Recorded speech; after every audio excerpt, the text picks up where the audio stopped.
धनुष की कौन कहे, पूरे ब्रह्मांड को कच्चे घड़े की तरह उठा करके फोड़ सकता,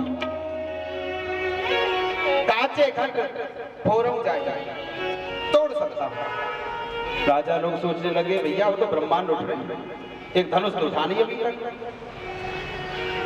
आवेश में आते आते लक्ष्मण कुछ ज्यादा ही बोल गए। राम जी ने इशारा किया, लखन क्या तुम ऐसा कर सकते हो? तब लक्ष्मण को होश आया कि हम ज्यादा तो नहीं बोल गए। लक्ष्मण जी ने कहा भगवान कर तो नहीं सकते, तो फिर गरज क्यों रहे हो? लक्ष्मण जी ने बड़ी सुंदर बात कही, भगवान अपने बल पर नहीं गरज रहे, फिर किसके बल पर गरज रहे हो? बोलो तोरौ छत्रक दंड जिमी लेकिन तब प्रताप बलनाथ। इस धनुष को तोड़ सकता हूँ, ब्रह्मांड को कच्चे घड़े की तरह फोड़ सकता हूँ, लेकिन अपने बल पर नहीं। फिर बोले आपके बल पर, यदि आपकी कृपा होगी तो मैं इस ब्रह्मांड को कच्चे घड़े की तरह फोड़ सकता हूँ। राम जी ने इशारा किया चुपचाप बैठ जाओ, बहुत हो गए भाषण। लक्ष्मण जी विराजमान हुए, गुरु जी ने इशारा किया राम जी जनक का दुख दूर करो। राम जी खड़े हुए और धनुष के पास पहुंचे, बाम हाथ से धनुष को उठा लिया और जैसे ही प्रत्यंचा चढ़ाने लगे धनुष बीच में से ही टूट गया। अब तो जनकपुर में आनंद हो गया कि जानकी का विवाह राम जी के साथ होगा। पूरी प्रजा आ गई, सारी सखियां आ गई और जानकी का सुंदर सा श्रृंगार किया। जानकी जी हाथ में वरमाला लेकर के आई राम जी के सामने, वरमाला लेकर के आई, सखियां साथ में हैं। अब राम जी थोड़े लंबे थे, जानकी थोड़ी छोटी थी। साथ में राम जी ने मुकुट भी बहुत बड़ा पहन रखा था, राजा महाराजाओं वाला। जानकी जी ऐसे हाथ करती हैं और हाथ नहीं पहुंचता, वरमाला पहनाई कैसे? एक सखी ने राम जी को इशारा किया झुक जाओ, ये ससुराल है, अच्छे अच्छे झुक जाते हैं, ससुराल में अकड़ कर खड़े होने की आवश्यकता नहीं, झुको। अब राम जी बेचारे सीधे साधे झुकने के लिए तैयार हुए, लक्ष्मण जी कोहनी मार दी, झुकना नहीं है। क्यों? जो ससुराल में एक बार झुक जाता है फिर झुकता ही रहता है, झुकना मत। राम जी अकड़ करके खड़े हो गए, बोले अब नहीं झुकेंगे। अब राम जी झुके नहीं तो वरमाला कैसे पहनाए, और जब तक वरमाला नहीं पहने शादी संपन्न कैसे हो, विवाह कैसे हो? जानकी ने लक्ष्मण जी की ओर देखा, सारी बात बिगाड़ दी तुमने, अब कोई उपाय करो। तो क्या करें?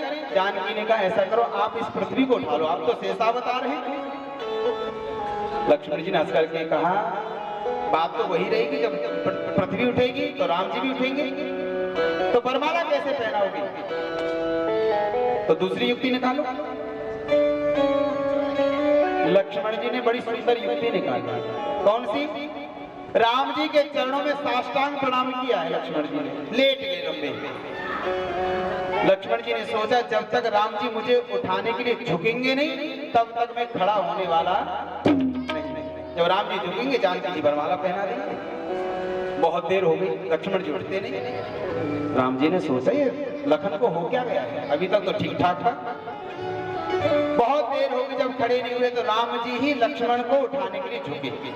जैसे ही झुके एक सखी ने इशारा किया जल्दी से पहना दो, यही अच्छा मौका है,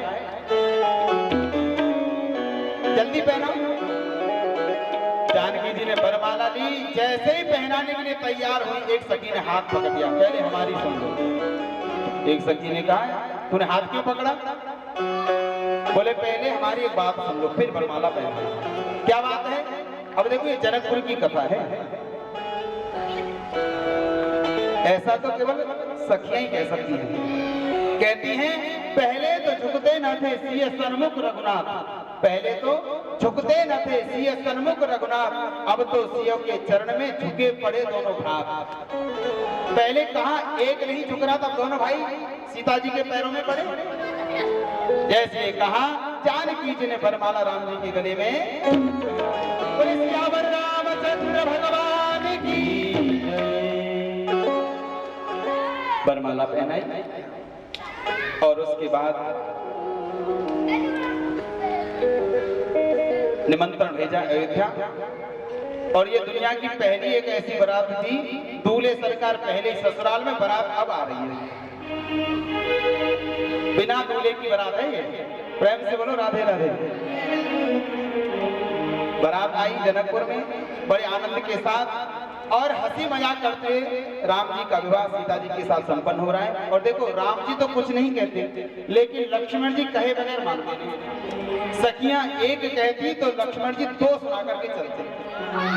एक सखी ने तो कहा लखन ज्यादा मत बोलना, कचरज पान मंद मंद मुस्कान मुख करत कमाल छवि रेशमी रुमाल की, और बोलियो विचार में तो होए शिष्टाचार खूब, लीजिए निहारिए झांकी परीक्षण के थाल की। क्या है इसमें? बोले आरती की बाती में लोड़ी गरमाए ताती करी। क्या होगा इससे फिर? बोले ये सारी सरहज सब शिकाई करें गाल की, और करियो ख्याल सुनो लक्ष्मण लाल, मत बजइयो यहाँ गाल, ये गली है ससुराल की। लखन जरा सावधानी के साथ बोलना, ये ससुराल की गली है। सखियां राम जी को गालियां देती हैं। आइए किस तरह से। हम गारी गावते हैं, हम गारी गावते हैं, सुनो जी तुम हरे हरे, सुनो जी तुम राम हरे राम। हम गारी गावते हैं, सुनो जी तुम हरे हरे, सुनो जी तुम राम हरे राम। हम गारी गावते हैं। अच्छा एक बात बताइए, कौन कौन राम जी को गालियां देना चाहता है सखी बन करके, और किसी के बस की नहीं है ये लोग। अच्छा एक बात करो, मुंह से गाली मत दे, ताली सेवा तो करते जाओ। दोनों हाथ ऊपर करके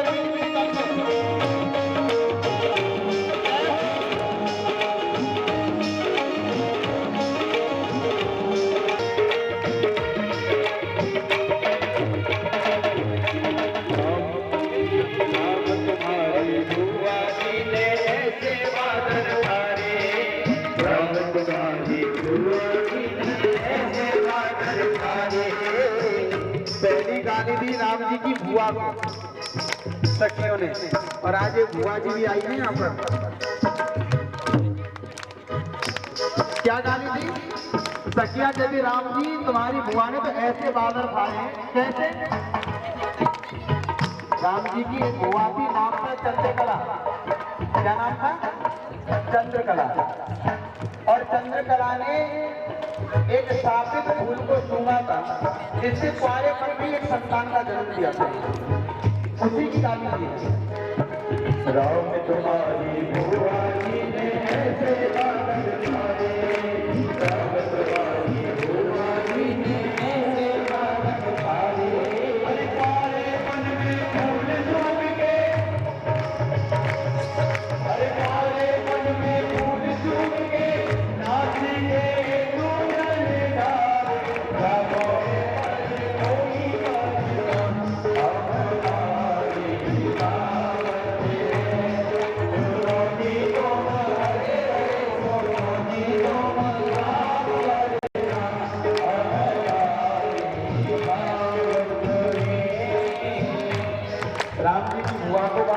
अब आया बहन का नंबर।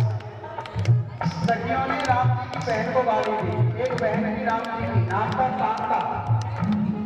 जब श्री ऋषि ने यज्ञ कराया था तो शांता का दान कर दिया था दशरथ जी ने। तो सखियों ने कहा तुम्हारे अयोध्या में तो ऐसा होता है कि दान में बेटियों को दे देते। कहती है सखियां राम तुम्हारी बारी मत जानो, तुम जानो सही हमारो कहना, बारी मत जानो तुम जानो सही हमारो कहना। श्रृंगी ऋषि को दान में दे गई, श्रृंगी ऋषि को दान में दे गई, चाहे शांता रहना, भयो है ऐसा भयो बनेगा।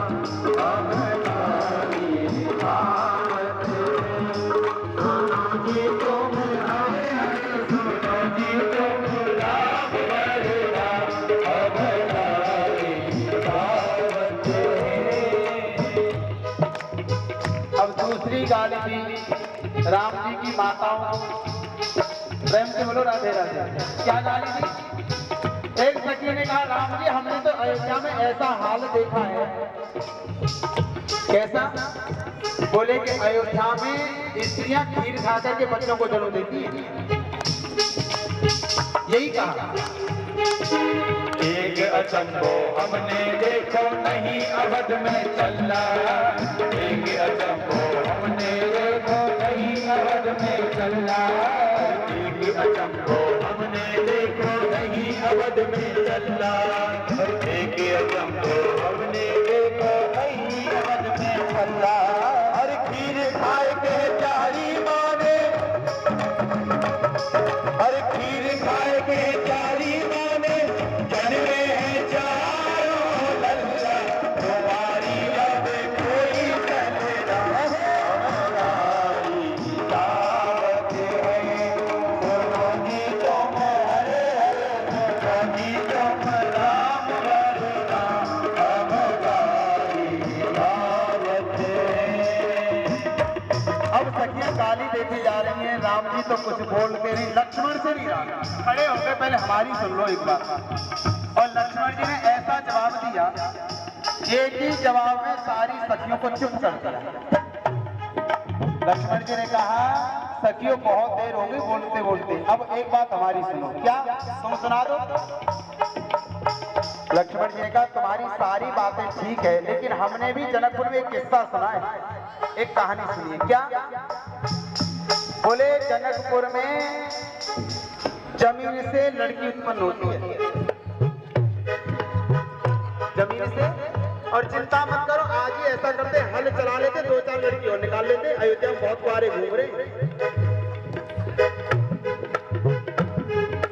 कोई कहे पृथ्वी से निकली, कोई कहे ये हल से, कोई कहे पृथ्वी से निकली, कोई कहे ये हल से, कोई कहे पृथ्वी से निकली, कोई कहे ये हल से, कोई कहे पृथ्वी से निकली, कोई कहे ये हल से। अरे ऐसे हल से पैदा हो तो, अरे ऐसे हल से पैदा हो तो, ऐसा कर लो कल से, अवध में बहुत बड़ा हमारी दावत है। सुनो जी तुम हरे हरे, सुनो जी तुम राम हरे राम, हमारी दावत है। सखियों ने इतनी गाली सुनाई, लक्ष्मण ने एक ही बार में चुप कर दिया। प्रेम से बोलो राधे राधे, जोर से बोलो। और उसके बाद विवाह संपन्न हुआ, हंसी मजाक।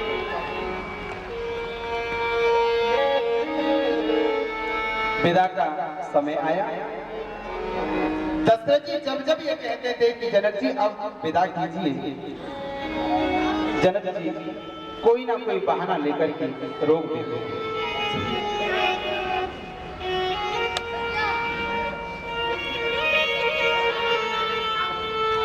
और राम जी की बारात अयोध्या में 6 महीने तक रुकी रही। और आजकल की बारात होती तो प्रेम से बोलो राधे राधे, न घराती का पता न बाराती का पता, कब आए कब गए। और यहाँ तो बहुत बुरा हाल है। प्रेम से बोलो राधे राधे। शादी विवाह के समय कन्या पक्ष वाले दरवाजे पर ही खड़ी हो जाते हैं, लिफाफा यहाँ दे दो तब जाओ अंदर। लिफाफा तो बस पूछेंगे कैसे हो कब आए, अच्छी तरह से भोजन कर लेना, लिफाफा जैसे हाथ आए जाओ अंदर खा लो, खाओ या मत खाओ।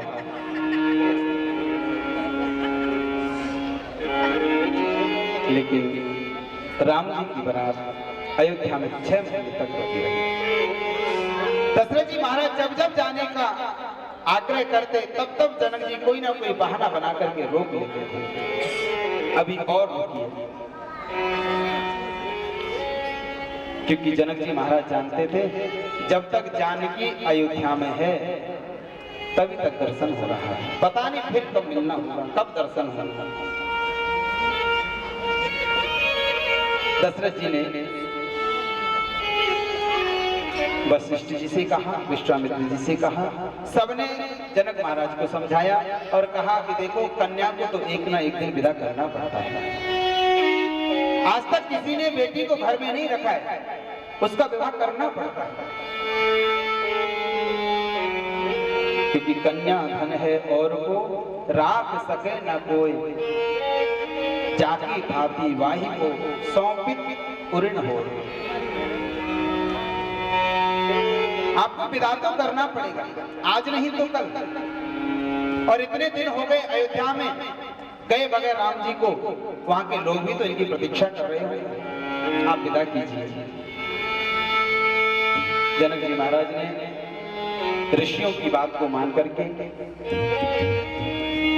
सुनैना जी से कहा, देवी जाओ जानकी को तैयार करो, आज जानकी को विदा करना है, विदा का समय आ गया है।